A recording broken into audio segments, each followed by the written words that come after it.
السلام عليكم ورحمة الله وبركاته، إن شاء الله تكونوا بخير وعلى خير. وصفتنا لنهار اليوم هي طاجين الجبن. هذا الطبق غني عن التعريف، نديروه بزاف في الأعراس والمناسبات. تبعوا معايا الوصفة وطريقتي في تحضيره. نحط شوية زيت، نزيد له حبة تاع بصل تكون مرابية، 2 سنينات توم مرابيين تاني، والتوابل اللي هما ملح، فلفل أسود، كزبر، زنجبيل وشوية كروية. كما تعرفوا المرقة البيضاء تحب الكروية. ونحرك حتى تدبال هذيك البصلة.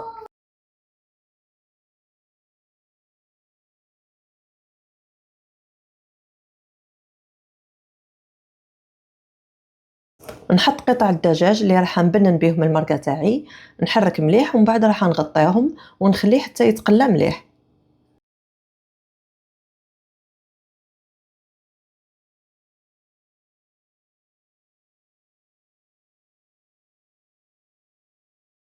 بعد ما تقلى الدجاج راح نمرق بالماء حتى يتغطى، ما تكتروش الماء باه تجي المرقه تاعنا خاطره. كي يغلي هذاك الماء نغطي الطنجره تاعنا ونخلي المرقه طيب على نار متوسطه.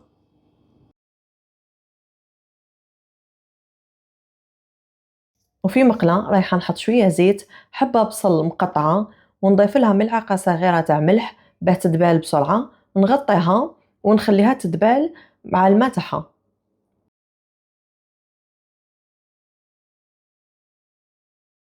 وبعد ما دبالت البصله تاعنا رايحه نضيف شويه تاع ثوم كنت رابيتو. هنايا عندي 450 غرام تاع لحم مفروم، ونخلط مليح حتى يدخلوا الطياب. ونزيد ملعقه صغيره تاع فلفل اسود. الملح كنت ديجا حطيته مع البصله في الاول.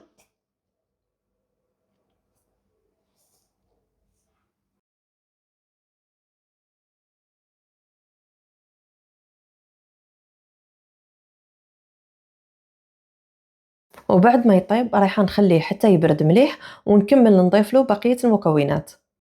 وهنا بعد ما برد رايحه نفرغه ونضيف له شويه معدنوس مقطع، 4 حبات بيض، 4 قطع جبن، عصير نصف حبه تاع ليمون، لهنا الليمون راح يزيد في البنه، وشويه ملح لخاطر زدت البيض. نخلطهم مع بعض مليح.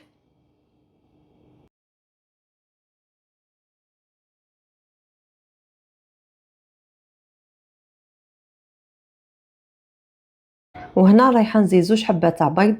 البيض اللي عندي راهو الحجم تاعو صغير ماشي كبير، باه يجينا المزيج تاعنا شويه سائل ما يجيش ناشف بزاف. نكمل نخلط ومن بعد رايحه نجيب المول اللي كنت دهنته بشويه زيت باه ما يلصقش. نحط المزيج تاعنا وندخله فرن ساخن على 200 درجه. كما على بالكم اللحم لهنا راهو ديجا طايب، يعني رايحين نستناو البيض تاعنا يطيب ولا يلصق البيض مع اللحم. نعدلو بهذه الطريقه وندخلوه الفرن.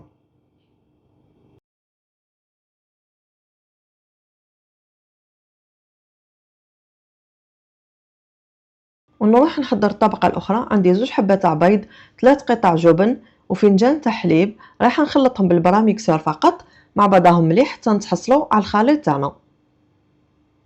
وفي الخليط تاعنا هذا تقدروا تستبدلوا الحليب بالكريمة السائلة، يعني لكم الاختيار. وهذا هو كما راكم تشوفوا قوام الخليط تاعنا.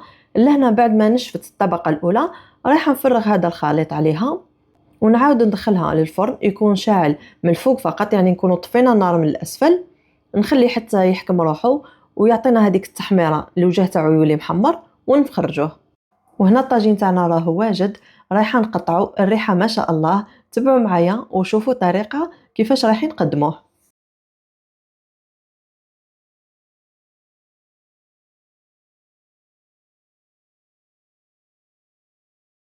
وطاجين الجبن الجزائري راهو واجد، زينته بشويه معدنوس وليمون، والدجاج حمرته شويه في المقله.